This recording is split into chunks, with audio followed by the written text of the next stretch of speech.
All right, so Saturday. We are going to start with our general with an alternating Tabata. Okay, so we're going to go 20 seconds on, 10 seconds off, alternating movements. I'm going to go first 20 seconds jumping jacks. Okay, pretend that's 20 seconds, 10 seconds rest. And then the next 20 seconds is going to be air squats. Quick.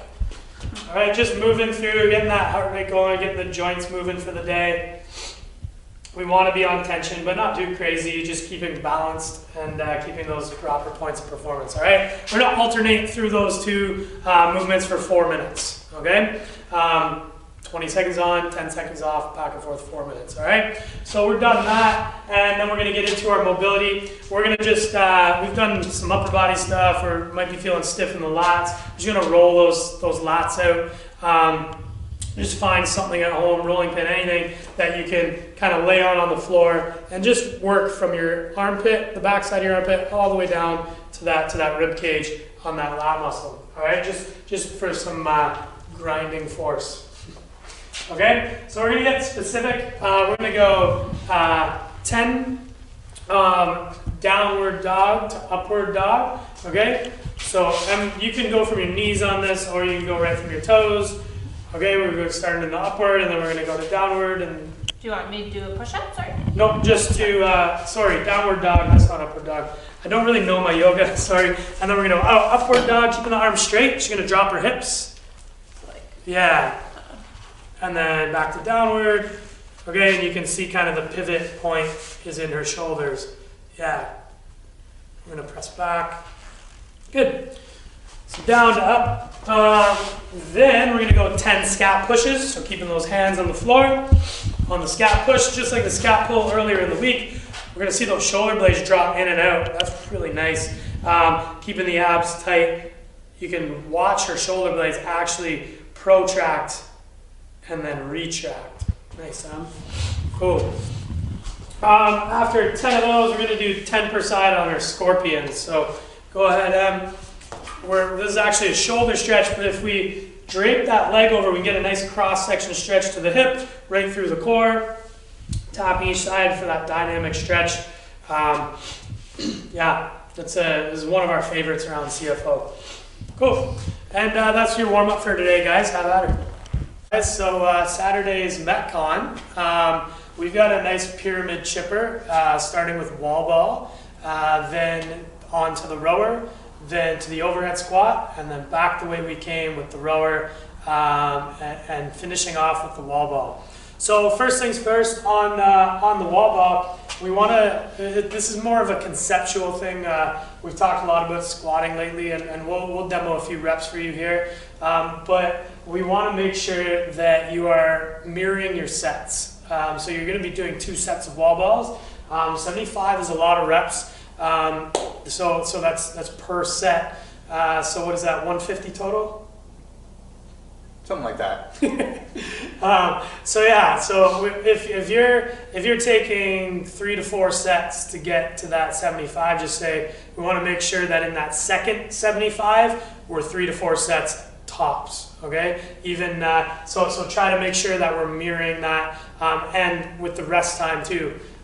Meaning we don't want to go out too hard on this thing. So be very conservative off the start, because we have a lot of reps to do. So Besky, when he picks up his ball, just make sure that we have a lot of reps, like I said, so make sure that we're breathing during our reps. We're keeping on tension. We can do a couple reps here, Besky. Keep it on tension, pull it down into the squat, and then make sure we're breathing and staying balanced and as relaxed as we can as we toss that ball up. Yeah, you can even do the windmill. All right, and then we get on to the rower. We don't have a rower here, but we're just going to talk about your damper.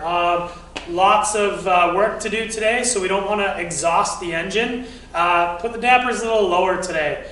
We always try to put them up really high because we want to be nice and strong and powerful. If we do that, we're going to exhaust the engine. So get your damper lower, but that doesn't mean it's a break. It means you have to pick up your cadence. You have to pick up your strokes per minute on that rower if you're going to lower the damper. And remember, just keep breathing, and we can keep that tempo up nice and high. All right, now when we get to the overhead squats, all right, this is a hefty weight. We can clean and jerk it, put it on our back. If it's okay, we can snatch it. But one thing about these overhead squats is our legs are going to be smoked from the ball and the rower. So we want to make sure that our scap is properly engaged. All right, so Bessie's going to bring this bar up overhead, making sure that our scap's properly engaged for as much stability as possible. That might look different for different folks, okay? So armpits forward or armpits facing the ground, neither is wrong, okay? If the one can be wrong though, armpits forward, if that causes you to lose your tension in your scap, armpits forward is wrong for you, okay? If we can't squeeze the scap, we need to make adjustments, okay? So if I get Besky to roll his armpits to the ground, and that forces his scaps together and more tension through the scaps, pressing up harder into the bar, then that's a more active shoulder for more stability. So here we'll have a stronger overhead squat in a very, very stable shoulder position, all right? Besky, show us an externally rotated shoulder, armpits forward. Yeah, and then do a couple squats. Oh. Yeah, couple squats there. Good. Now show us internally rotated and a nice squeeze in the scap. We can see that stability overhead. That bar is very, very strong. Bessie's kind of a pseudo. He has a good position on both, and he's not even warmed up right now. So. But yeah, and then when you finish with your overhead squats, remember this is like the pinnacle. This is the top of the pyramid. This is going to be tough. When you finish this, time to go again on that rower. Nice fast cadence, and then pick up the ball and get to those 75 to finish off strong, guys. All right, have fun with this one. See you on the other side.